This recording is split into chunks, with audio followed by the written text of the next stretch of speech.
5ই August 2024 Sheikh হাসিনার পতনের পর থেকে বাংলার রিয়েল হিরো কে, এটা নিয়ে আজকে আমরা একটু বিশ্লেষণ করি। স্বৈরাচার হাসিনা 2024 সালের 5ই আগস্ট বাংলাদেশে ব্যাপক গণবিদ্রোহের ফলে বাংলাদেশ থেকে পালিয়ে গিয়েছিলেন। তারপরে বাংলাদেশ একটা অস্থিতিশীল অবস্থা পড়ে গিয়েছিল। সেই অস্থিতিশীল অবস্থা থেকে বাংলাদেশ এখন পর্যন্ত যে টিকে আছে, এর পেছনে কার অবদান সবচেয়ে বেশি, এটা আমাদের জানা উচিত, তাই না? কারণ এটা নিয়ে অনেক তর্ক আছে, বিতর্ক আছে। অনেকে সেই ব্যক্তিকে বলেন প্রকৃত দেশপ্রেমিক, অনেকে আবার তাকে বলে মীর জাফর। কে সেই ব্যক্তি? তিনি কি আসলেই রিয়েল হিরো নাকি দেশদ্রোহী? সেটা নিয়ে আজকে আমরা একটু আলোচনা করি। 2024 সালের 5ই আগস্ট স্বৈরাচার হাসিনা পালিয়ে গিয়েছিলেন কেন? তার একমাত্র কারণ ছিল সেদিন বাংলাদেশের সশস্ত্র বাহিনী, বাংলাদেশের সেনাবাহিনী শেখ হাসিনা থেকে মুখ ফিরিয়ে নিয়েছিল। হ্যাঁ, 2-3 দিন আগেই মুখ ফিরিয়ে নিয়েছিল, কারণ বাংলাদেশের সেনাবাহিনী হলো বাংলাদেশের স্বাধীনতা, সার্বভৌমত্বের প্রতীক।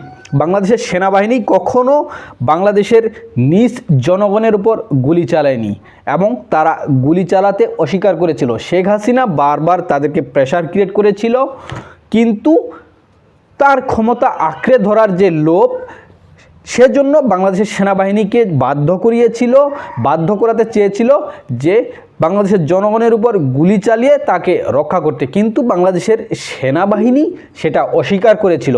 আর এর মূল কৃতিত্ব হচ্ছে জেনারেল ওয়াকারের। জেনারেল ওয়াকার কিন্তু শেখ হাসিনার আত্মীয়, তার বোনের মেয়ের জামাই।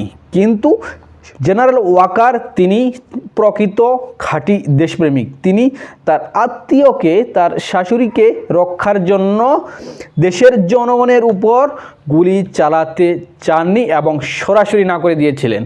5ই আগস্ট 2024 যেদিন গণভবনে জেনারেল ওয়াকার তাকে বলে দেন আপনি 45 মিনিটের মধ্যে দেশ ছেড়ে চলে যান, তার উপর কিন্তু এসএসএফ বাহিনী বন্দুক তাক করেছিল।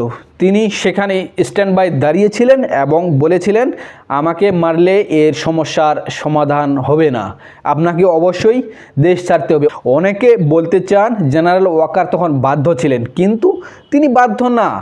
হ্যাঁ, তিনি একটা সরকারের প্রতি অনুগত। তার তো মূল কাজ কোনো বিপ্লব সংগঠিত করা না, তার মূল কাজ হলো দেশের সরকারের প্রতি আনুগত্য প্রদর্শন করা এবং তার যে মূল যে জিনিস, তাকে সেনাবাহিনীর যে কন্ট্রোল, সেনাবাহিনীর দায়িত্ব তাকে পালন করা, সেনাপ্রধানের দায়িত্ব পালন করা।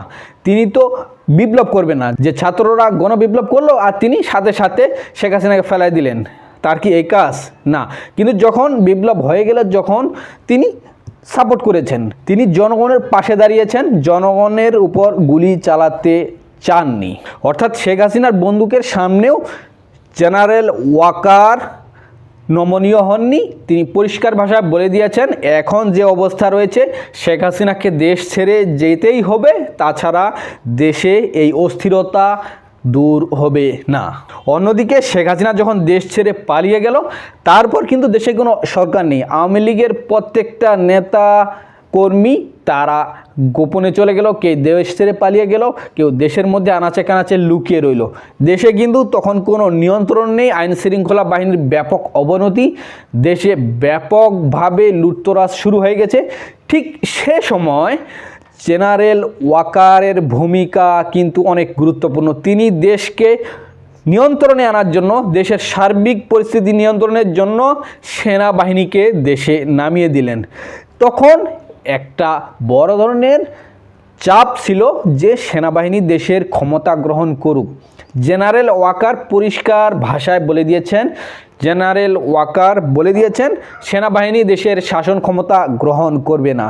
তিনি নির্বাচিত সরকারের কাছে ক্ষমতা হস্তান্তর করতে চান, কিন্তু এখন যেহেতু কোনো সরকার নেই, সেজন্য একটি অন্তর্বর্তীকালীন সরকার দেশ চালাক, তারা নির্বাচন দিয়ে সুষ্ঠুভাবে দেশের নির্বাচিত সরকারের কাছে ক্ষমতা হস্তান্তর করবে। অর্থাৎ এখানেও তার ভূমিকা খুবই গুরুত্বপূর্ণ ছিল। ইচ্ছা করলে তিনি ক্ষমতা গ্রহণ করতে পারতেন, তার উপর সে চাপ ছিল। দেশের জনগণ আন্দোলন করেছিল, মিছিল করেছিল যে এ মুহূর্তে দরকার সেনাবাহিনীর সরকার, কিন্তু জেনারেল ওয়াকার এই কাজটি করেননি। অর্থাৎ তিনি যে ক্ষমতা লোভী না, এ বিষয়টা সেখানে পরিষ্কারভাবে প্রমাণিত হয়েছে।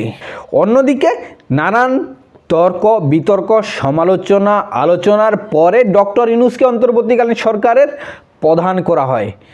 এই অন্তর্বর্তীকালীন সরকারের প্রধান করার পর ডক্টর ইউনূস নানান ধরনের বিতর্কে জড়িয়ে পড়েন। তিনি বাংলাদেশে পশ্চিমাদের এজেন্ডা বাস্তবায়নে নেমে পড়ে যান।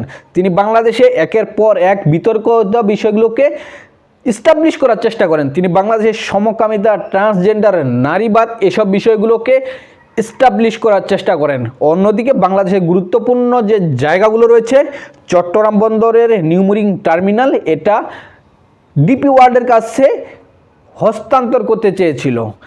ডক্টর ইউনূস বাংলাদেশের আরও গুরুত্বপূর্ণ স্থাপনাগুলো রয়েছে, তারা পশ্চিমা কোম্পানিগুলোর কাছে দিতে চেয়েছিল। ডক্টর ইউনূস কথিত মিয়ানমারের মানবিক করিডোরের নামে আরাকান আর্মিকে সাপোর্ট দেওয়ার জন্য, তাদেরকে অস্ত্রশস্ত্র দেওয়ার জন্য তিনি মায়ানমার করিডোর দিতে চেয়েছিলেন। এখানেও সেনাবাহিনী প্রধান জেনারেল ওয়াকার ব্যাপকভাবে এর বিরুদ্ধে দাঁড়িয়েছিলেন। ডক্টর ইউনূসকে সরাসরি বলে দিয়েছেন বাংলাদেশকে কোনো গৃহযুদ্ধে জড়ানো যাবে না, বাংলাদেশে কোনো রক্ত ঝরানো যাবে না, বাংলাদেশ মিয়ানমারের গৃহযুদ্ধে আমেরিকার প্রক্সি হিসেবে ব্যবহৃত হইতে পারে না। অর্থাৎ জেনারেল ওয়াকার বাংলাদেশকে, বাংলাদেশের মানুষকে বাঁচানোর জন্য গুরুত্বপূর্ণ ভূমিকা পালন করেছেন। তিনি পরিষ্কারভাবে বলে দিয়েছেন ১.৫ বছরের মধ্যে বাংলাদেশে একটি অবাধ ও সুষ্ঠু নির্বাচনের আয়োজন করে নির্বাচিত সরকারের কাছে ক্ষমতা হস্তান্তর করতে হবে। সেটাই কিন্তু বাস্তবায়িত হয়েছে। ১.৫ বছরের মধ্যে নির্বাচন হয়েছে, কিন্তু ডক্টর ইউনূস ক্ষমতা আঁকড়ে ধরতে চেয়েছিলেন। অন্যদিকে পশ্চিমারা ডক্টর ইউনূসের কাঁধে ভর করে বাংলাদেশের গুরুত্বপূর্ণ জায়গাগুলো নিয়ন্ত্রণে নেওয়ার চেষ্টা করেছিল। বাংলাদেশে আমেরিকা বাণিজ্য চুক্তি চাপিয়ে দিয়েছিল। এসব চুক্তির বিরুদ্ধে কিন্তু জেনারেল ওয়াকার দাঁড়িয়েছিলেন। কিন্তু তারপরেও দেখা যায় যে সেনাবাহিনীকে বাংলাদেশের জনগণের মুখোমুখি দাঁড় করানোর জন্য কিছু বদমাশ, কিছু ভুইফোর ব্যক্তি, কিছু দেশদ্রোহী, তারা কৌশলে বাংলাদেশের জনগণের বিপক্ষে সেনাবাহিনীকে দাঁড় করাতে চেয়েছিল। পিনাকি ইলিয়াসের মতো কিছু দেশদ্রোহী তারা একের পর এক জেনারেল ওয়াকারকে নিয়ে গুজব রটিয়েছে যে জেনারেল ওয়াকার নাকি ক্ষমতা দখল করতে চায়, জেনারেল ওয়াকার ভারতের হয়ে কাজ করছে, জেনারেল ওয়াকার আওয়ামী লীগের হয়ে কাজ করছে। সেসব বদমাশদের জানা উচিত যে যদি এখন আওয়ামী লীগ আবার ফিরে আসে, কাকে আগে ফাঁসির দণ্ডে ঝুলাবি? অবশ্যই জেনারেল ওয়াকারকে। তো জেনারেল ওয়াকার আওয়ামী লীগের হয়ে কাজ করছে, ভারতের হয়ে কাজ করছে, এসব গুজবকে বিশ্বাস করবে। কিন্তু এইসব বদমাশ ব্যক্তি তারা সেনাবাহিনীকে বিতর্কিত করার জন্য, সেনাবাহিনীর মধ্যে বিভেদ সৃষ্টির জন্য জেনারেল ওয়াকারের বিরুদ্ধে একের পর এক প্রপাগান্ডা চালিয়েছে।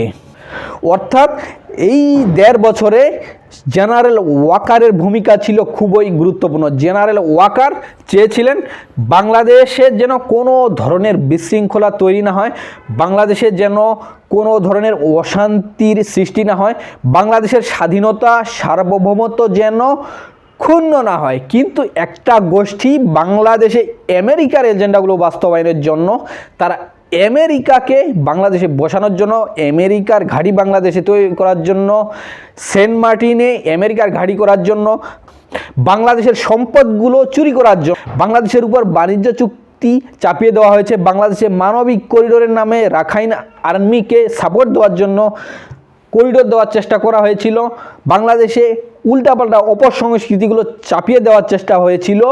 সব কিছুর বিরুদ্ধে একমাত্র যিনি দাঁড়িয়েছেন তিনি জেনারেল ওয়াকার। আর এই ১.৫ বছরের মধ্যে যে আমেরিকার কাছে দেশ বিক্রি করতে চেয়েছিল সে হলো ডক্টর ইউনূস। আর ডক্টর ইউনূসকে আমরা বানিয়েছি রাহবার, আর জেনারেল ওয়াকারকে আমরা বানিয়েছি মীর জাফর। জেনারেল ওয়াকারকে যদি কেউ মীর জাফর বলে তাহলে কারা বলবে? আওয়ামী লীগ বলতে পারে, যে তাদেরকে ক্ষমতায় টিকিয়ে রাখার জন্য জনগণের উপর গুলি চালায়নি জেনারেল ওয়াকার। কিন্তু আমরা সাধারণ জনগণ কেন জেনারেল ওয়াকারকে মীর জাফর বলবে? কিন্তু জেনারেল ওয়াকারের প্রতি বিদ্বেষবশত, কারণ তিনি তো আমেরিকার সমস্ত এজেন্ডার বিরুদ্ধে দাঁড়িয়েছেন। বাংলাদেশকে নিয়ে যে ছিনিমিনি খেলার চক্রান্ত হয়েছিল, জেনারেল ওয়াকার একাই সাহসের সাথে বীরের মতো এর বিরোধিতা করেছেন, এর বিরুদ্ধে দাঁড়িয়েছেন। তিনি একাই এসব ষড়যন্ত্র নস্যাৎ করেছেন। আর সেজন্য এই আমেরিকার যে দালাল রয়েছে, যারা CIA এর এজেন্ট রয়েছে, তারা একের পর এক জেনারেল ওয়াকারকে নিয়ে ষড়যন্ত্র করছে, গুজব রটিয়েছে। বাংলাদেশের জনগণের বিরুদ্ধে জেনারেল ওয়াকারকে দাঁড় করিয়েছে। অর্থাৎ জেনারেল ওয়াকারই হলো বাংলাদেশের রিয়েল হিরো। বাংলাদেশের স্বাধীনতা সার্বভৌমত্বের জন্য এই 1.5 বছরে যদি কেউ দাঁড়িয়ে থাকে, সেটা হচ্ছে একমাত্র জেনারেল ওয়াকার।